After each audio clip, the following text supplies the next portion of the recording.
అవగాహనతో క్యాన్సర్ వ్యాధిని తగ్గించవచ్చని నెల్లూరు జిల్లా ప్రభుత్వ ఆసుపత్రి సూపరింటెండెంట్ డాక్టర్ మాధవి అన్నారు. మంగళవారం కొండైపాళ్యం అబైండింగ్ హోమ్ ట్రస్ట్ లో జరిగిన కార్యక్రమంలో ఆమె ముఖ్య అతిథిగా పాల్గొన్నారు.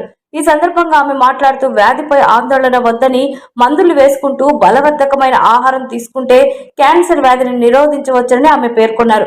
మానసిక ఒత్తిడి తగ్గించుకునేందుకు ప్రతిరోజు కనీసం అరగంట యోగా చేయాలని ఆమె సూచించారు. Abiding home trust chairman Nirmal Kumar ప్రతి నెల రోగ నిరోధక శక్తిని పెంచే న్యూట్రిషన్ ఫుడ్ ప్యాకెట్లను అందించడం అభినందనీయమన్నారు. ఈ సందర్భంగా 150 మందికి న్యూట్రిషన్ ఫుడ్ ప్యాకెట్లను అందజేశారు. డైరెక్టర్ నిర్మల్ కుమార్ మాట్లాడుతూ న్యూట్రిషన్ ఫుడ్ ప్యాకెట్లతో ఈసారి నవధాన్యాలకు సంబంధించిన ఫుడ్ ప్యాకెట్లను కూడా అందజేయడం జరిగిందన్నారు. ఈ కార్యక్రమంలో జాషువా, జయప్రకాష్, కాంతి కుమార్, బాబు తదితరులు పాల్గొన్నారు. క్యాన్సర్ గురించి దాని ప్రభావం గురించి మేడం గారు నిర్మల్ చెప్పారు. నేను ఒక విషయం చెప్తున్నా, మనకి ఈ రోజున విద్యా వైద్యం అనేది చాలా కాస్ట్లీ అయిపోయింది. మేడం గారు ఛార్జ్ తీసుకున్నాక నెల్లూరు ప్రభుత్వ ఆసుపత్రిలో అన్ని రకాల ట్రీట్మెంట్లు చాలా చక్కగా ఉచితంగా నిర్వహిస్తున్నారు. ఈ రోజే పేపర్లో చూసా, న్యూరో సర్జరీ చేశారు. అందుకని న్యూరో సమస్యతో నేను ఇబ్బంది పడ్డా. నేను మద్రాస్, హైదరాబాద్ పోతే కూడా 6 లక్షల రూపాయలు కావాలి అది ఇది అన్నారు. అయితే ఆ విధంగా కాకుండా ప్రతిదీ కూడా ఈ రోజు మనకు నెల్లూరు గవర్నమెంట్ హాస్పిటల్లో ఉన్నాయి. కాబట్టి మీరు ఎక్కడ కూడా ప్రైవేట్ హాస్పిటల్ పోయి డబ్బుని సమయాన్ని వృధా చేసుకోకుండా మీరు మీ ప్రభుత్వ హాస్పిటల్ పోయి ట్రీట్మెంట్ తీసుకోండి. ఆరోగ్యశ్రీ ఉంది, తర్వాత ఈహెచ్ఎస్ ఉంది. అవి కాక కూడా ఉచితంగా మందులు ఇస్తున్నారు, టెస్టులు చేస్తున్నారు. కాబట్టి ప్రభుత్వ ఆసుపత్రిని ప్రతి ఒక్కరూ ఉపయోగించుకోవాల్సిందిగా కోరుతున్నాను. Thank you. ఈనాడు చాలా మంది క్యాన్సర్ వ్యాధి గురించి అవేర్నెస్ గురించి చాలా తెలుసుకున్నారు. ఎంతమంది ప్రతి నెల పౌష్టికాహారం తీసుకుంటూ బలంగా అవుతున్నారు, ఎంతమంది చేతులు ఎత్తారు మాట్లాడుతున్నారు. చాలా ఆనందంగా ఉంది. అలానే 2 విషయాలు గుర్తుపెట్టుకోవాలి: డెడికేషన్ అండ్ డిసిప్లిన్.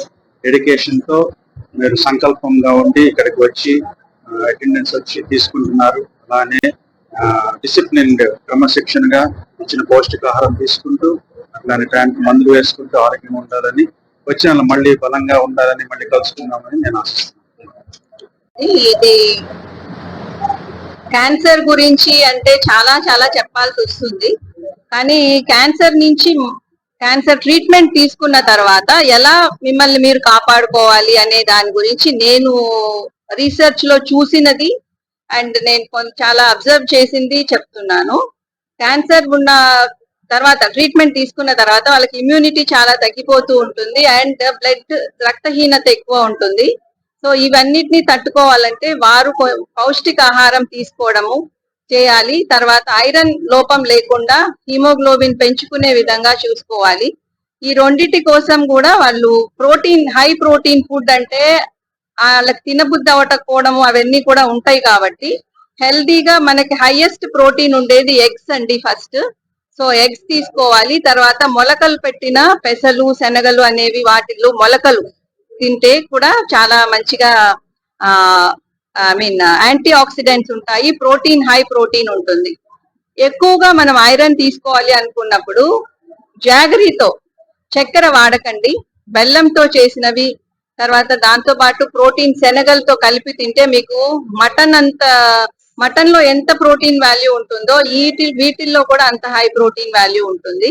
సో మీరు వ్యాధి నిరోధక శక్తి పెంచుకోవడానికి ఇవి తీసుకోవడము అండ్ స్ట్రెస్ తగ్గించుకుంటే మీ క్యాన్సర్ ఎఫెక్ట్స్ నుంచి తొందరగా కోలుకుంటారు. కాబట్టి మెడిటేషన్ లాంటిది ఎక్సర్సైజులు అనేది మీ యొక్క శారీరక శక్తిని బట్టి మీరు చేయొచ్చు. కానీ మెడిటేషన్ అనేది ఎవరైనా ఎక్కడైనా ఇంట్లో బయట ఎక్కడైనా చేసుకోవచ్చు. కాబట్టి ఆ మెడిటేషన్ అనేది ఎవరికి తగినట్టు వాళ్ళు అరగంట సేపు ఉదయం, అరగంట సేపు ధ్యానం తీసుకుని వాళ్ళందరూ ఆరోగ్యంగా కిట్ వాడుకుని ఎలా ఉంది అని అంటే చాలా మంది చాలా హ్యాపీగా ఫీల్ అయ్యారు. సో అలానే ప్రతిసారి ఇది వాళ్ళకి అందాలని, వాళ్ళందరూ ఆరోగ్యంగా ఉండాలని కోరుకుంటున్నాను. Thank you. పేరు డాక్టర్ టైటస్ నిర్మల్ కుమార్. నేను అబైడింగ్ హోప్ ట్రస్ట్ యొక్క డైరెక్టర్ ని. ఈరోజు నాకు చాలా సంతోషంగా ఉంది. ఎందుకంటే ఈరోజు డాక్టర్ మాధవి మేడం గారు, మెడికల్ సూపరింటెండెంట్ జీజీహెచ్ హాస్పిటల్ వారు ఒక ప్రత్యేకమైన రీతిలో ఒక మంచి సందేశాన్ని ఇచ్చారు. క్యాన్సర్ వ్యాధిగ్రస్తులు ఏమి చేయాలనే విషయాలు పోసగుచ్చినట్టుగా చెప్పారు. ఇంక వారిలో ఉత్సాహాన్ని, వారిలో మంచి నిరీక్షణ, హోప్ ని కూడా కలుగజేశారు. నేను మేడం దగ్గర నుంచి చాలా నేర్చుకున్నాను ఈ 2 సందర్భాల్లో. ఒకటి ఏంటంటే, ఆమె ఏదైతే చెప్తుందో అది చేస్తుంది. మరి వారు ఒక మాట చెప్పారు పోయినసారి వచ్చినప్పుడు, 10,000 రూపాయలు నేను వీరికి కేటాయించి వీరికి ఇస్తాను అని చెప్పినప్పుడు నేను సంతోషించాను. మరి ఆమె వీరి ఆరోగ్యం బాగుండేదానికి, వ్యాధి నిరోధక శక్తిగా ఒక మంచి మిల్లెట్స్ పౌడర్ ని, ఈ యొక్క నా చేతిలో ఉంటున్న పౌడర్ ని వీరు ప్రేమతో వారి యొక్క డబ్బులతో కొని 150 మంది క్యాన్సర్ పేషెంట్స్ ఇవ్వడము చాలా గొప్ప విషయము. ఇది మనకందరికి ఒక మంచి పాఠము కూడా. ఇవ్వడం అనేది గొప్ప ఆశీర్వాదకరమైన విషయం అన్నమాట. అందరూ ఇవ్వలేరు, డబ్బులుండే వాళ్ళందరూ ఇవ్వలేరు. నాకు మొట్టమొదటిగా ఇచ్చింది మీకు ఇవ్వమని మేడం గారే. నేను మేడం గారిని ప్రత్యేకంగా అభినందిస్తూ ఉన్నాను. మరి మనందరి తరపున వారికి కృతజ్ఞతలు తెలియజేస్తూ ఉన్నాను. మరి వారు చెప్పిన మాటలన్నీ కూడా మీరు జాగ్రత్తగా విని దాని ప్రకారం నడుచుకుంటే మీ యొక్క ఆరోగ్యము బాగుపడుతుందని ఆశిస్తూ ముగిస్తూ ఉన్నాను.